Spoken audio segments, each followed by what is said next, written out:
I'm ready. All right, Oh, we're we're live. on. We're live. All right. Thank you very Yay. much. Thanks for setting that up, Camille. So today we're going to go live again. This is what, our fourth or fifth time. And what we do on these lives is we just talk about hot industry topics, things that have come up during the week that we'd like to circle on, things we've learned. So we're here with Craig Mespin, Troy Molitor, co-owners of the Molitor Financial Group, MFG, as we like to call it. So, guys, I don't know where we want to. We talked about a number of topics we wanted to touch on this morning. I don't know that we'll get it all in a half hour, but that's okay. Where do we want to start off? Do we start off by talking about call reluctance, which is something I've been thinking about a lot lately? I think that's a great topic. Yep, You and I were talking about. Yep, go ahead. I was just going to say, I recorded a podcast a few days ago where a friend of mine, Jimmy, and I were talking about call reluctance. And he started his mortgage career as a call center loan officer. And as a call center loan officer, you learn real quick to get over call reluctance or you die, right, immediately. So he had a dialed in plan that he had laid out 16 steps from the time he walked in the office door, from setting his bag down to making coffee to, like, it was just his morning routine to kind of get him in mindset so that he could get past his call reluctance and just dial calls. Why do you think people have call reluctance, Brian? I think it's an insecurity, right? I think it's a fear of rejection. I mean, it could probably be a lot of things, but I think we all have it to a certain degree. And the thing about call reluctance that I've learned is when you push through it and you do the activity despite your fear or despite the call reluctance, that's when you can win, right? Because by the time you're in it, then you feel fine. You hear stories all the time about very successful actors and musicians still get stage fright before they go on stage, but when they're on stage, they come alive, right? That's the difference. You push through. Well, it's kind of interesting. Like, if you think about it, from the time we're kids, all we're ever taught is don't talk to strangers. We're taught to wait till you're spoken to and then respond. There's always a fear of rejection, even in what we do, right? So we do mortgages, and you can have a client that is A paper, perfect credit score, great income, all that kind of stuff, and they're still worried about getting approved. So everything in our environment is centered around this constant wiring of our brains to be approved, and when you should and shouldn't speak, and things like that. So I think a lot of it comes from that. I think it's no different. You go out to a club and you see the most attractive person and you want to talk to them, you will be afraid to do so. But the fact is, it's actually the space, it's the spatial environment that can actually mess with your mindset, right? You're seeing that person most attractive, you want to talk to them. It could be the person you're with for the rest of your life, and you're terrified to even go up and say anything. I think everything that we do in life somehow centers around this constant wiring of ways to behave, and that affects what we're able to do in our job space. And I think the manifestation of it is very important too. When you think about it, like especially in the mortgage business, you have loan officers who give themselves a why and a way out. We talk about that all the time. And one of I would say the two hot topics when I think of why and way out is, one, I'm going to prioritize this busy work over here before I make these calls. I got to get this done before I do this, right? Procrastination, right? Yep, procrastination. And then the second one I feel like is I need to do a little bit more research on this person before I give them a call. And so we go down that rabbit hole of, okay, so LinkedIn, Facebook, social media, whatever it may be. And then, end of the day, I'll do it tomorrow. So then it goes to the next one, which is Troy talks about creating Mondays, right? I'll start this on Monday. And I feel like the manifestation of it is a combination of those three things.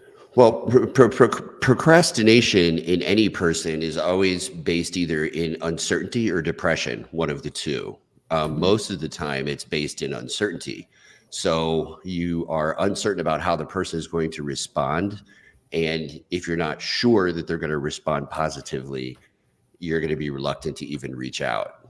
Um, so the thing with calling is it's mindset, it's paradigm. Have you guys read or listened to the audiobook? I only listen to audiobooks.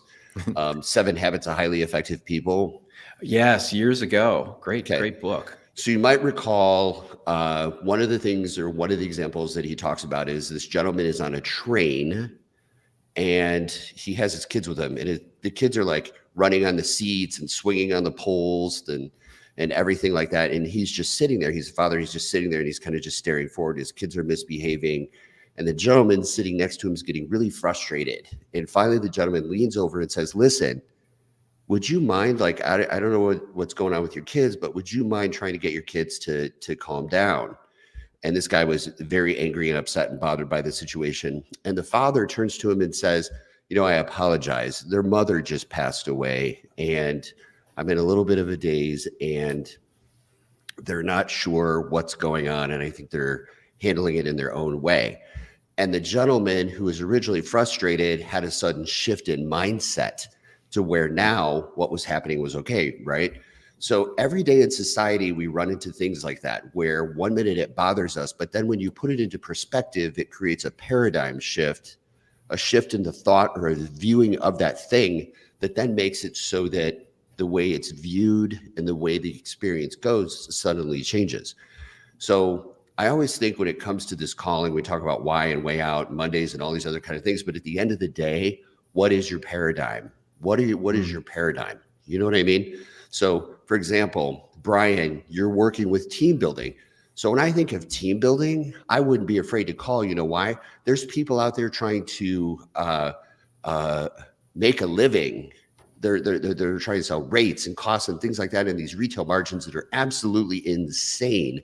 And their production is crashing and their lives are hurting financially. You're helping them. Paradigm shift. You're helping them. You never know who you're helping.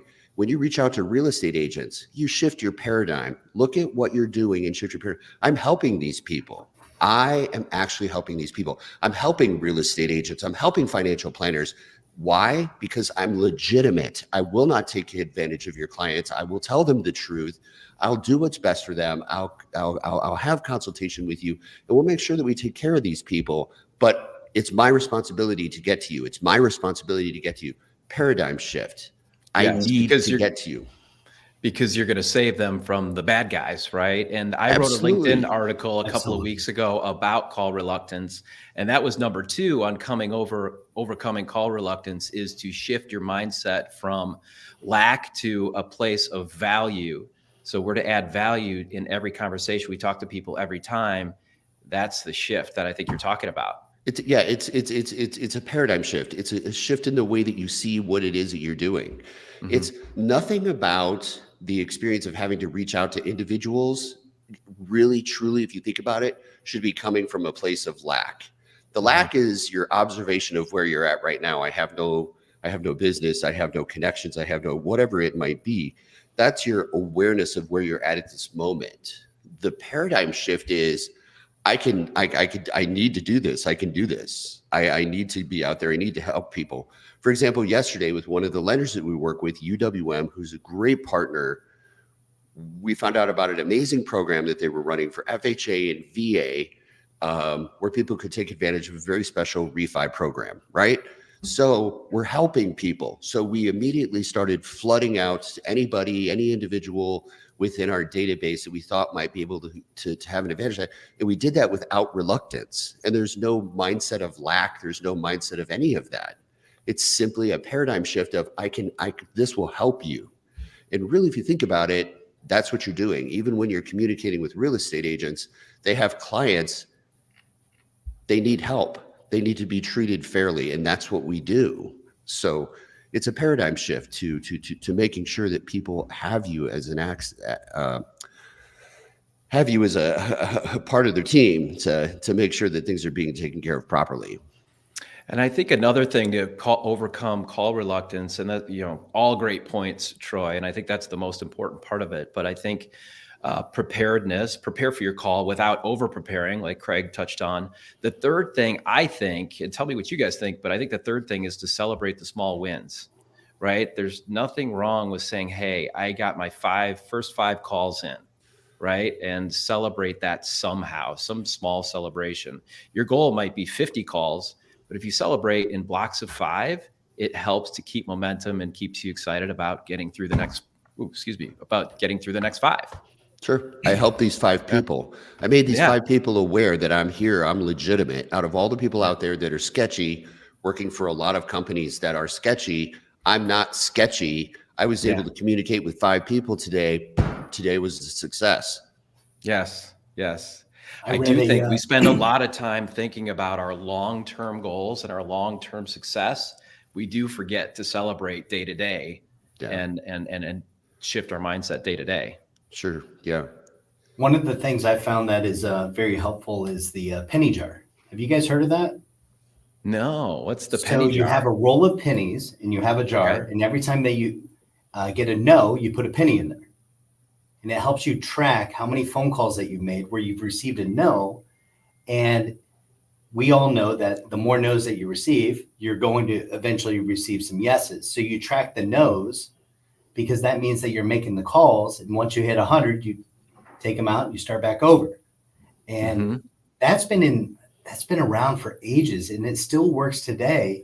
And I was just reading about it, and I thought it was very fascinating to know that, okay, I got to know. Okay, that's a penny, right? I'm still being rewarded because I'm created $1, right? It's an illusion to some degree. Yeah. Well, what you're doing is you're gamifying it, right? You're making it some type of a small game. And I think there's a lot of ways we can do that. I love the penny jar thing because you drop a penny in, and every no we get, we know that it leads you closer and closer to the next yes, right? Yeah, the person that's going to accept our help.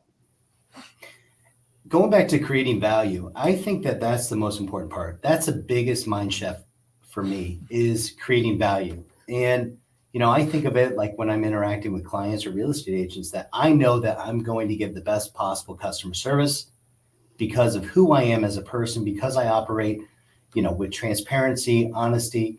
And I actually get upset when other people don't work with me because I'm of the mindset that I'm going to give you the best possible service, the best possible client experience that you're ever going to have. And I'm trying to save you money. I'm trying to help you out. I'm trying to give you the best possible financing for your situation. And I think that that's, one of the biggest mindsets that you have as a salesperson is shifting that to, I'm very good at this job and I can deliver consistent 5-star experiences.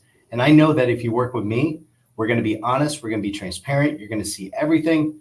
And that's going to give you that peace of mind and understanding that we should be working together. Yeah, I think in the world of loan officers, a lot of times, because everybody's going to say that, right? Everybody's going to say everyone's going to say they're going to do that. It's kind of funny. Something happened in the 80s where everything started to become a plaque that you could put on the wall. We give great service. And I see some of these companies and some of these originators, they talk about how they give great service, and they talk about a culture of taking care of people, and then they have margins that are so high that it's not even funny. To me personally, I would rather have you not answer the phone a couple of times, drag out and even be late for the closing, but not give me a rate that's a half a point higher than where it should be, because that's going to cost me $50,000 over the next 10 years. So there should be a straight line of integrity. And the thing about Craig, or the thing about our company in general and the culture that we cultivate, is a straight line of integrity all the way through, so that it's not just a plaque on a wall. It's not just a phrase. It's not just a thing. There's an actual definitive way of being, which includes answering your phone, explaining things to the client, actually being available, being patient, operating in their best interest, so that if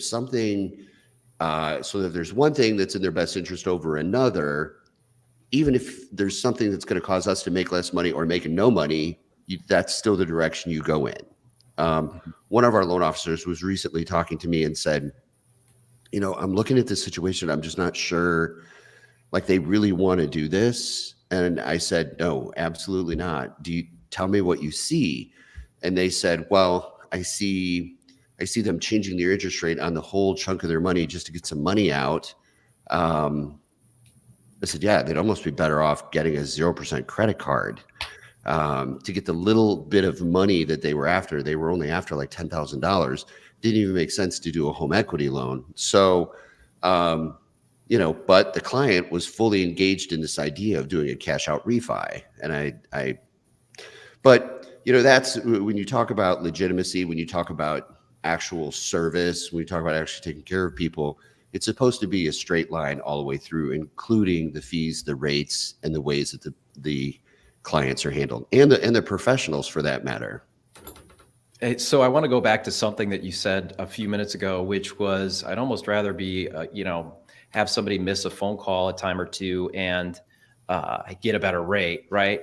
I don't think it has to be either or, right? Like we all miss a phone call from time to time. Mistakes happen, but it doesn't have to be either or. And that's what I love about MFG and what we've created here, which is it can be great service and a great rate to a client.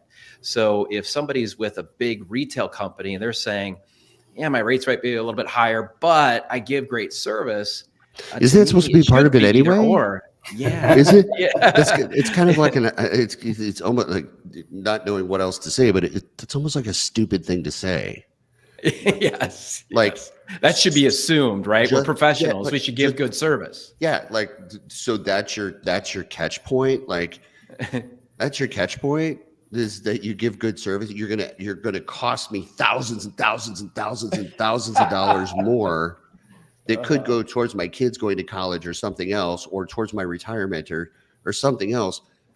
But you're going to give me service. Well, gee, thank you for the 30 to 45 day window that you're going to participate in my life. Thank you for that. And for it costing me $50,000 in the next 10 years. I really appreciate your service. So yeah, it's sorry. A lot of it should just be a given. Like it shouldn't be a selling point. It should just be it should be a given. And I know that piece is a given here because, I mean, look at the long list of 5-star online reviews that we have. I mean, anybody could Google Molitor Financial Group and see the long list of reviews, and we give an amazing price. And I know the price is amazing here because I do price comparisons literally with at least a couple people every day as we're looking to expand the team. I know our pricing is significantly better than most. And that's, it's kind of interesting because clients and referral partners think that the institution itself actually decides what the rates are. Like we have like a room full of money in the back and we're deciding what we're going to put it on the street for in each individual place. So they think these big box places, right? Like Home Depot or some other places are going to offer their rates lower because they're bigger, and they don't understand. We all draw from the same sources of money. We all draw from the same sources of revenue that then is put on the street in the form of mortgages. So we have the same access to the same lenders that all of these other companies use. It's just that because we don't have the overhead that they have, we can take it lower as far as what we're being compensated, what business, let's be honest, what business is the profit margin not somehow built into the cost of something? So everyone's smart enough to know that that's how it works. Well, that means it's our responsibility to make sure that stays effective. So we don't have layers and layers and layers and layers and layers of managers that you're not sure what they do. It's kind of funny. One of Craig's favorite movies is Secret of My Success. It's an 80s movie. Come on. It's an 80s movie. I've never heard of it. It's Michael J. It's so bad. It's just stop. It's great. I was in I was in high school in the 80s, and it was horrible because I was picked on. I had buck teeth. Okay, it was just bad. So I have no affection for the 80s whatsoever. Plus the acting and the music was bad in the movies. Anyway, it's kind of funny because he works in this company and there's so many layers of management that nobody actually knows what anybody does within the office. So as you watch the movie, they're walking around, they're talking and everything like that. None of them know what each other do. And it's the whole gist of the movie is that Michael J. Fox is this young kid who goes in and actually pretends to work there. He actually just pretends to work there and acts like he's the mail person. He finds an empty office in the building and he sets himself up and actually starts to go to meetings and act like and that's what the retail space is like. There's so many layers of management. Half of them probably don't even know what each other do. And all those people are getting paychecks. And that is all built into the cost, which filters down into the rates that are then put on the street for the clients. And so it's pretty simple. Our pricing's better because we don't have the overhead and we don't look to be overpaid. There's also a sense of deserving, a little bit of a sense of entitlement that comes in there with retail space. This sense of entitlement to make sure that those layers of management are paid at a certain level. Because while putting pressure on the loan officers to go sell those higher rates. Yeah, that's what always blows my mind. Like you talk to originators and the platform that we've created is a platform. It's a platform to help you complete your business. You don't work for us, you work with us. We are a platform, we're in between. We just facilitate all of the process and help with the marketing and things like that. It's your business. They're your referral partners. You're the one that gets out of bed every day. You go build a business. You should be the one that's receiving the benefit for it and have rates and costs and all that kind of stuff that are in alignment or a straight line of integrity with taking care of the client. So this plaque on the wall saying service and all of that kind of stuff and this Secret of My Success 80s movie layers of management in an office, so big that no one knows who's actually working there and all that kind of stuff. You don't belong there. You just don't. Right. Yep. Let's and switch gears. Go ahead. Yeah, let's switch gears. So one of the things that,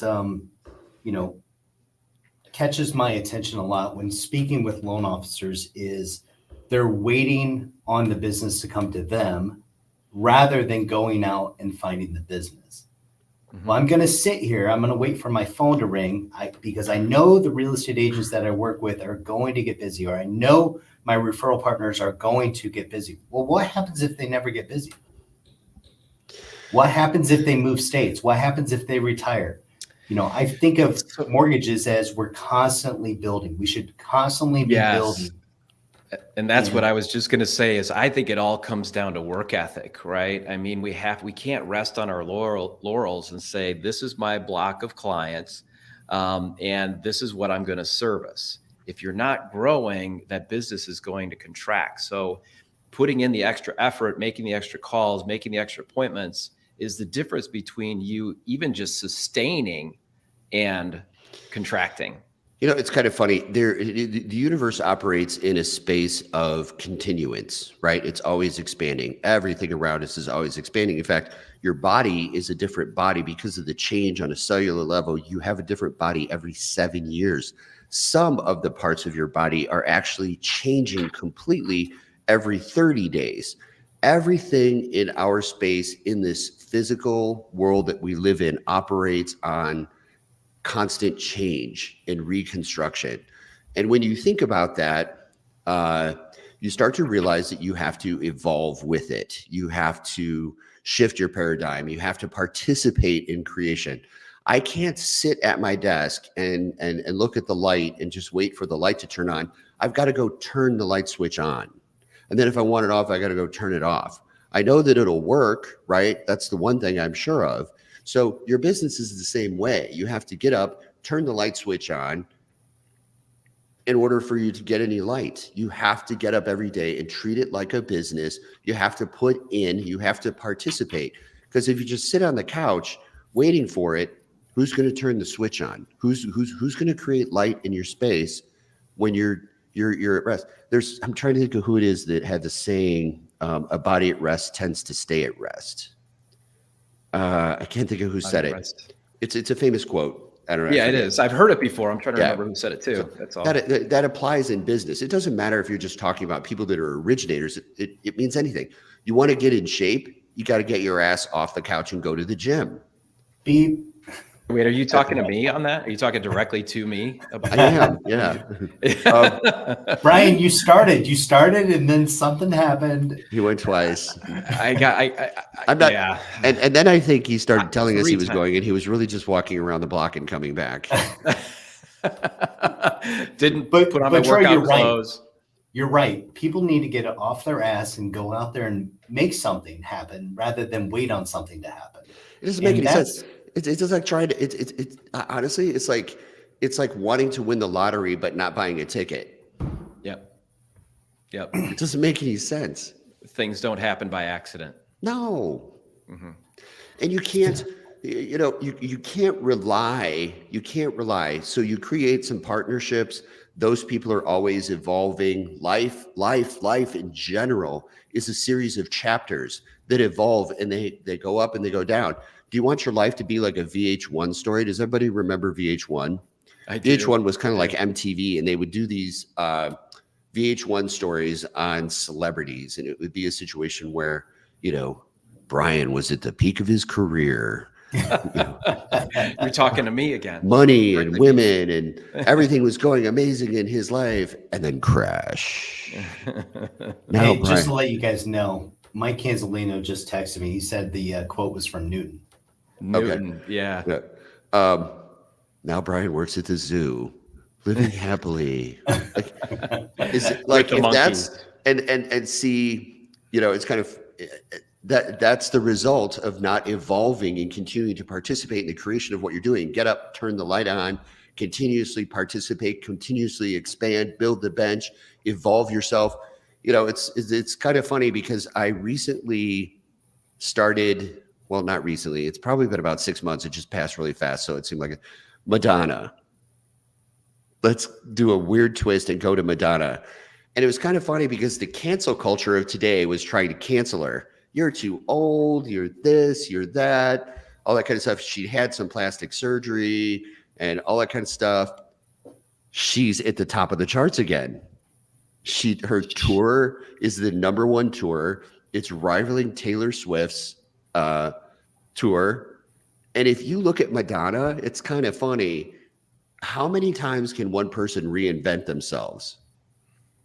The music, the look, the costumes, just every part of her has evolved and evolved and evolved and evolved to the point where there's almost no one like her. She has reinvented herself and stayed at the top. But the reinventing herself and making herself current and relevant, making yourself relevant now is what creates that side effect. Mm-hmm. And so, Evolution. yeah. So it's that right there is proof.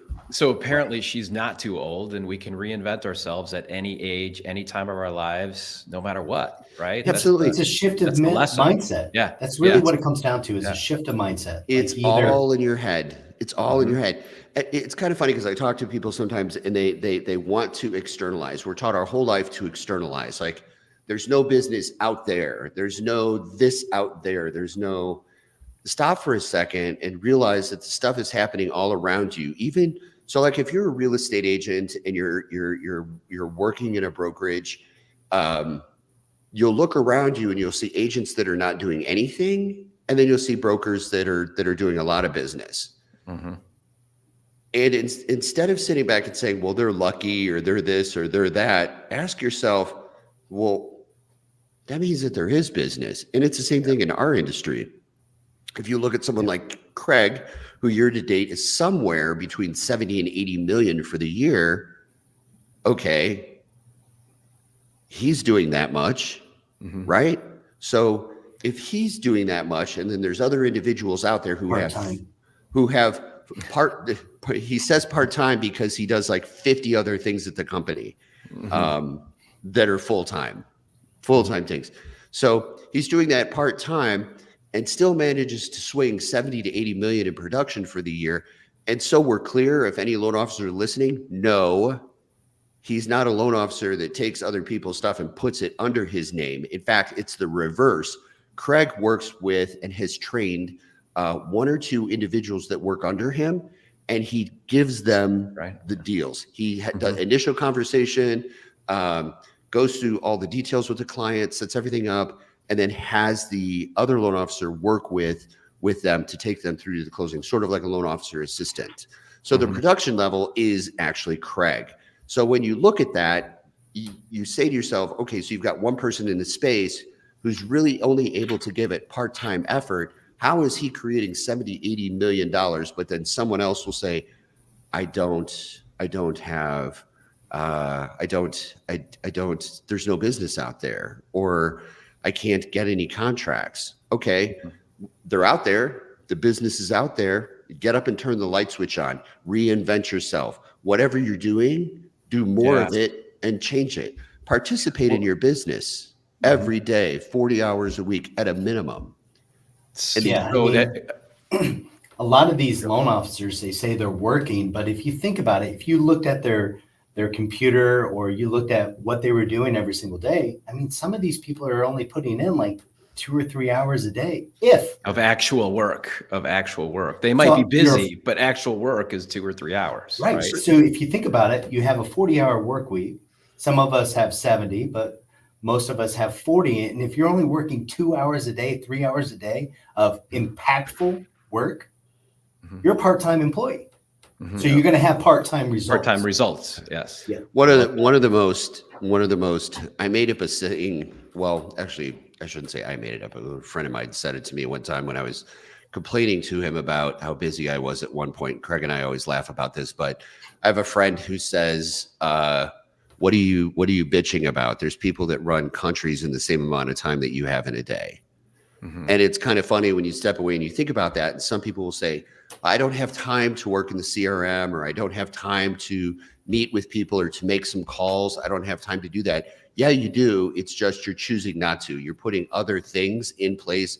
You're not making sure to proactively put yourself in a situation where you have a mentor. A mentor is one of the first steps to creating that space for yourself. Sometimes you just don't know what you don't know that you should be doing, but that's why you get a mentor. That's why you work for a company that can offer you a mentor. You certainly don't go hire an external coaching people. At least that's my personal opinion, because if you're working for a company and they're taking a portion of what you're creating, they should be offering you mentoring.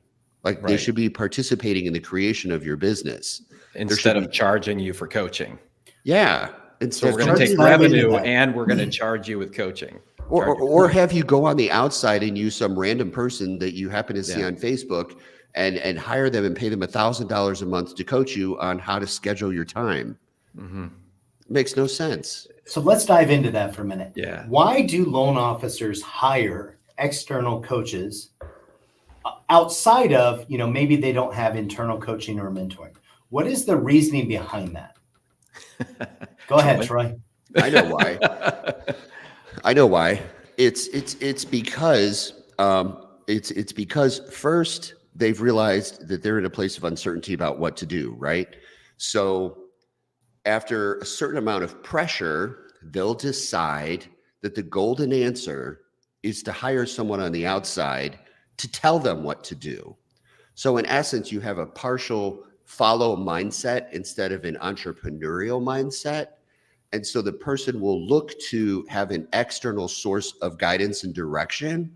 But the issue is that person is not there with you in your quiet moments. They're not always there. They're not with you in your quiet moments. In your quiet moments, like on a Saturday when you need to pick up the call or when you need to respond to somebody, they're not there. And so that's what causes the difference. They can coach you and coach you and coach you and coach you and coach you. And take your money. Yeah, and take your money. But in your quiet moments, if you're not still doing the little things, like let's suppose you're trying to get in shape, right? You can hire a personal trainer, but the only thing they can affect is the things that you're doing when you're at the gym with them. But if the rest of the time you eat any way you want to, and on the days you don't meet with the trainer, you don't go to the gym, then that means you're solely relying on whatever that person is doing with you in that space when you're with them to change the direction. And this is your life. It's not that person's life. It's your life. So Sorry, go ahead, Troy. Sorry. So you have to take whatever it is that you're going to extract from them, and you have to become better than them. You have to actually exercise what it is that they're giving you and implement it to the point where it's second nature, and grow it and make it stronger, and think about the things that they didn't think about. So the next time you talk to them, you should be able to tell them, what you told me is bullshit, and here's why. Mm-hmm. I called 75 people and this is what I found. And so I'm going to do it this way. So you're evolving. That's why they always say the teacher surpasses the student surpasses the teacher. Mm-hmm. But again, difference between coach and mentor. Coach gives you the plays. Mentor participates in your day-to-day activity, and you shouldn't have to pay for either one.